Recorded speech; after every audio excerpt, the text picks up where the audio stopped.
I know I had a Loki flashback on my bingo card for 2025, but this is not at all what I was expecting. A Loki backstory featuring Xebec? No one saw that coming. And don't worry, I promise you that we will dive into Xebec. But first, let me dive into some other thoughts I had about chapter 1145. So we were hit with excitement from the very beginning of the chapter with a long overdue Zoro and Sanji team up. And not just any team up, but one filled with so many callbacks to some previous moments featuring our favorite duo. So we see that here at Elbaf, our Straw Hat Swordsman and our Straw Hat Chef take part in a combo attack against a dinosaur. And immediately we see our first callback, because you may remember that the whole reason why Zoro and Sanji have their nemesis rivalry in the first place is because of their competition on who could bring back a bigger dinosaur all the way back in the Little Garden arc, which you may also remember that this early arc was the precursor for our introduction into the legendary Elbaf. But this time, instead of a competition, Zoro and Sanji have teamed up to take down a dinosaur. And not just any dinosaur, but a dinosaur named the Groggysaurus. Yet another major callback, this time to the Groggy Monsters, which you may remember is the name of the team that the duo took down together during the Long Ring Longland arc, which also just happens to be the first time that these two actually agreed to voluntarily team up together, asking each other for help in their own silly way. In fact, the move that they use in this chapter, where Sanji springboards Zoro into the air so that he can finish off the Groggysaurus, that's the exact same move that they used to score the deciding goal back in the Long Ring Longland arc. And it's moments like these that makes me feel extremely giddy about the series, and I absolutely love that we get even more Straw Hat moments later in this chapter that induces just as much giddiness. And look, I promise we'll get to that too. But the way that Zoro and Sanji just pulled off this combo attack with no need for communication, no hesitation, so in sync. I like to think that their bond has really gotten closer, has really gotten stronger since Wano. You know, since making their pact and having each other's backs against their respective battles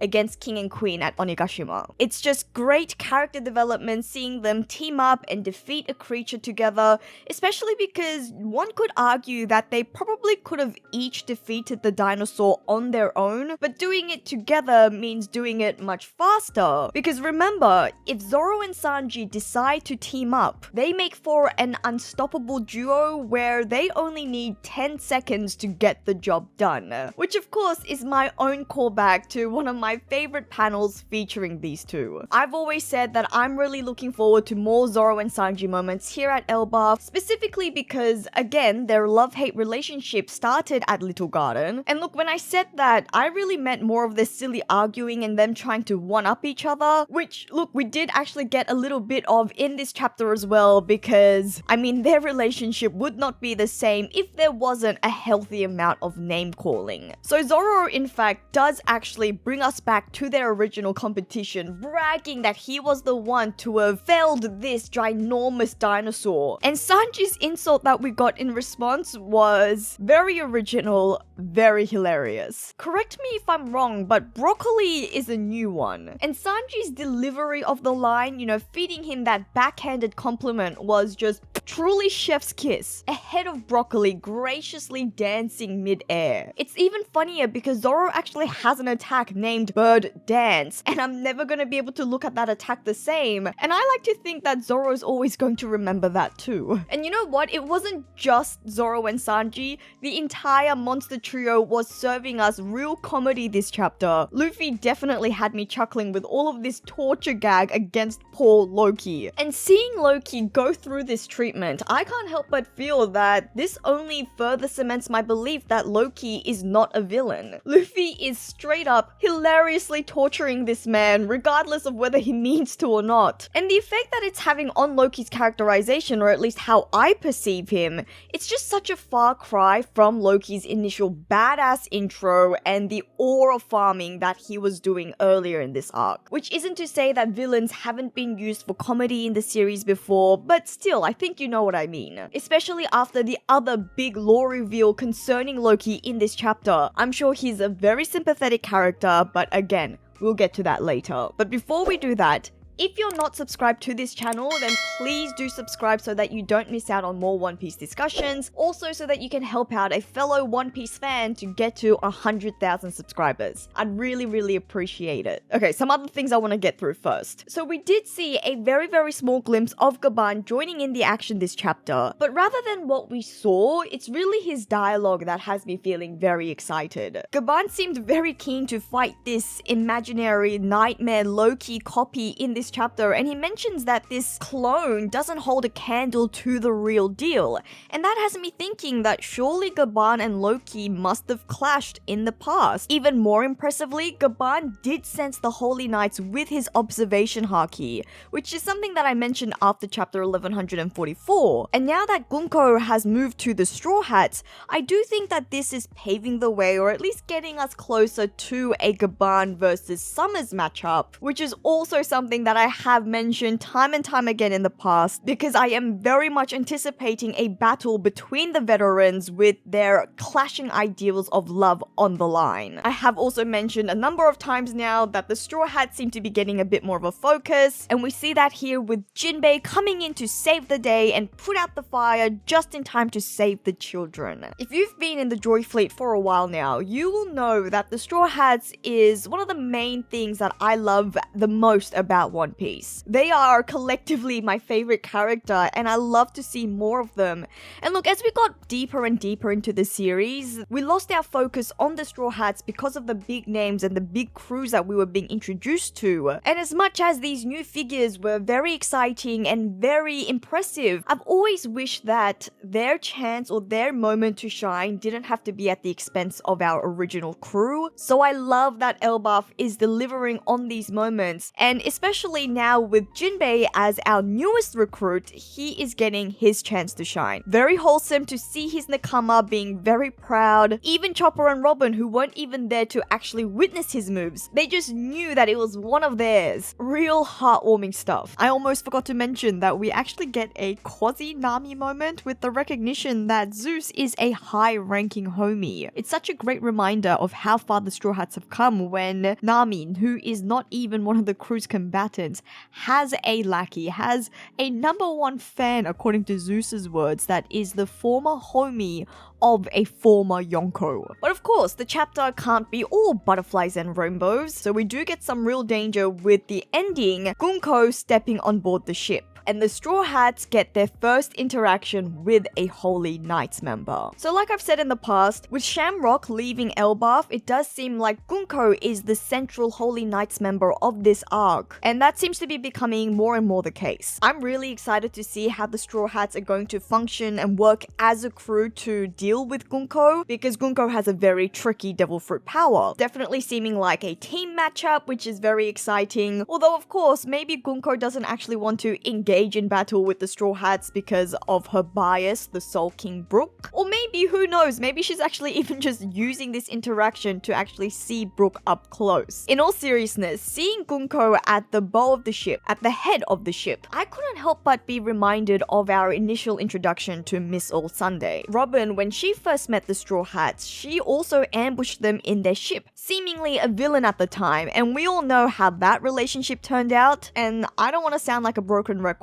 but there is a definite duality going on with Gunko's character, and I wouldn't be surprised if she flipped allegiance by the end of the series. And I have discussed that before, so you can check out another video if you want a deeper unpacking of that. But now, the discussion that I'm sure you're all waiting for, Rox D. Xebec. So the first thing that I want to mention about Rox is his appearance, or I suppose lack thereof, because although we do hear his first words, the man remains a silhouette. That being said, I do find the choice to not only keep Rox a silhouette, but then also keep his left eye hidden, I find that very interesting, because my first thought is Rox the eye patch man? And for those of you who don't know what I'm talking about, Oda confirmed years ago that there will be a pirate with an eye patch by the end of the series, and whether or not he was speaking about Rox, I do think that there is something going on with Rox's eyes. or eye. Like maybe rocks will even be part of a species or a race with special eyes,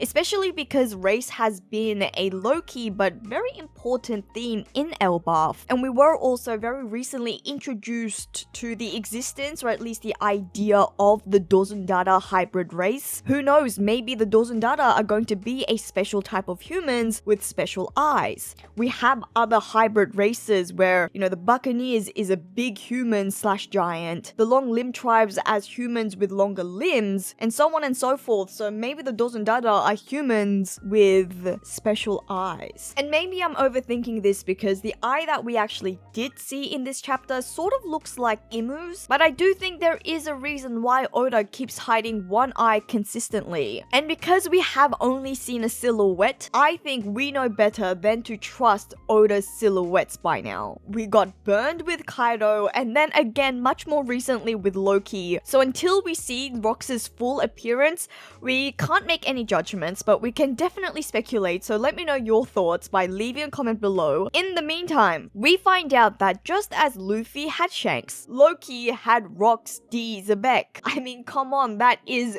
crazy. No one, absolutely no one could have expected this. So this mini flashback strongly suggests that Rox at some point visited Elbaf, which mind you further adds to the parallel dynamic going on between Luffy and Loki, which Oda has been doing a bit of in this arc already, because it mirrors how Shanks stopped by at Luffy's hometown. But of course, most of all, it begs the question of what was Rox doing at Elbaf of all places. An idea that I really like is that Rox went to Elbaf to recruit more heavy hitters to his already stacked crew. I mean, he already had gigantic humans, why not get an actual giant? So one of our JoyFleet moderators, Fred, he posed the idea that when Loki challenged Rox in this chapter, he was actually challenging him as part of the Davy back fight. Which of course brings us back to another very popular fan theory all about the Rox pirates and the Davy back fight, centering around the idea that not only did the Rox pirates form via a Davy back fight, but that Rox actually came up with this pirate game. So perhaps the Rox pirates were also playing that game here at Elbaf in search of new crew members. And if this was true, then this would actually be yet another really cool callback to yet again the Long Ring Longland arc, because that was also the same arc where we were introduced to the existence of the Davy back fights in the series. And given that, there have already been references to that arc in this same chapter, I could definitely see Oda just sneaking in a couple more. What's really interesting is that Oda chose to only include Whitebeard as the other Rox crew member in this mini flashback, and so this makes it a little harder to decipher when exactly this meeting between Loki and Rox took place. Now I want to say that Loki looks around the same age that Colin is now, so Colin is 20, meaning that this seems to have taken place around 40 to 45 years ago. In which case, we know that that's exactly around the same time that Kaido joined the Rox Pirates, because he became an apprentice 44 years ago, so it definitely fits the idea that Rox was sailing the seas around this time looking for new crew members. And given the timing, that probably means that Big Mom was already a part of the Rox Pirates at this point, but seeing as we don't see her, maybe she knew better than to step foot on Elbaf given their relationship. But if it is indeed true that Rox was here at Elbaf looking for a new crew member, as far as we know, he didn't succeed. And of course, there is always a chance that the glimpses that we have seen of the Rox Pirates in the past, such as during the God Valley flashback, that just didn't outright show us the entire full crew. But like I said, as far as we know, Rox didn't have an Elbafian on his crew. And that could make sense because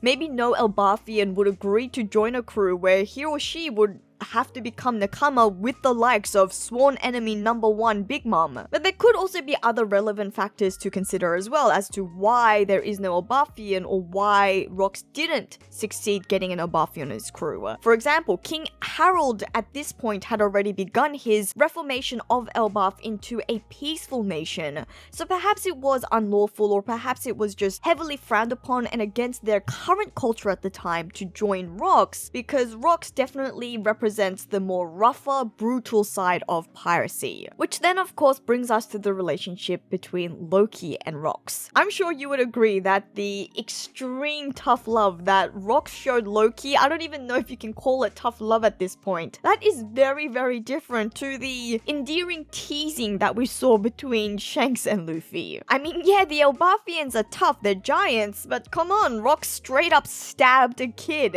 A child who, according to human age, would only be roughly 6 years old. It's no wonder that Loki has become so obsessed with the destruction of the world, because he's idolized the likes of Rocks as his hero. A very, very different type of pirate to the likes of Shanks and Roger. And yet, very fitting with the idea of Nika as the warrior of destruction. And of course, this then only adds to the dynamic nuances of pirates in the series, because both Loki and Rocks aren't straight up good guys, but I'm willing to bet that they are not evil. There is much to both of their stories that Oda is definitely building up to. We know that we can't trust the words of the world government, so I am very eager to see what the deeper story is with these characters and how they fit into the lore of Nika. I like to think that Rocks may have simply gone to Elbaf to find a new recruit, you know, hearing about the legendary strength of the warrior giants. But while he was there, he may have become introduced to the Harley or to the sacred Adam Tree mural. Maybe he even saw the Automata ancient robot,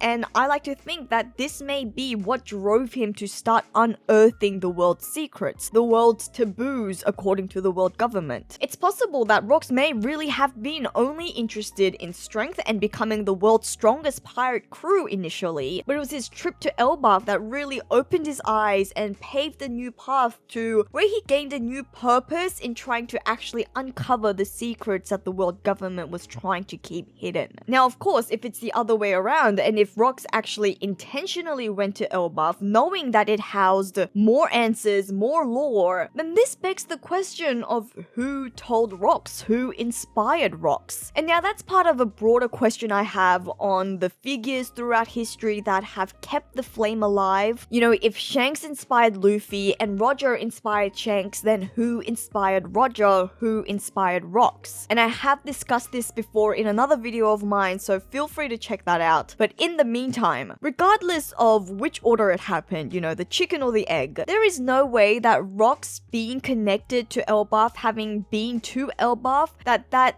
has no relation to the world's lore. One way or another, Rocks left Elbaf with more answers, or at least more questions about the world's mysteries and where to go next. And I say this because maybe it's wishful thinking, but I think it does give us more of a reason to anticipate Loki joining Luffy and joining the Straw Hats for their next adventure post Elbaf. I think Loki will be keen to see through the adventure that his hero also embarked on. And now I do think that it's unlikely that Loki will become an actual Straw Hat crew member, because I think it's unlikely that Loki's gonna accept anyone who speaks badly about Shanks, but Loki becoming a temporary companion like Law feels like it's basically confirmed. That being said, Loki's slow recovery is something that we do have to take note of, because it feels like we're being set up for something epic once Loki finally regains his full strength. Something we were told will take months from now, meaning that we probably won't get to see Loki's full strength at Elbaf, leaving us with a lot of excitement, a lot of anticipation for once the arc ends and Loki ends up sailing with the crew. And speaking of sailing, speaking of sea adventures, Loki mentions in this chapter that he didn't actually go far enough out into sea to actually meet the Holy Knights in his travels, and apart from sparking some intrigue as to, you know, how far did he actually go, it really confirms Loki's true nature. It's not some personal vendetta that he has against the Holy Knights because of a previous run-in, but it's their association with the Celestial Dragons that Loki despises, which again just has me really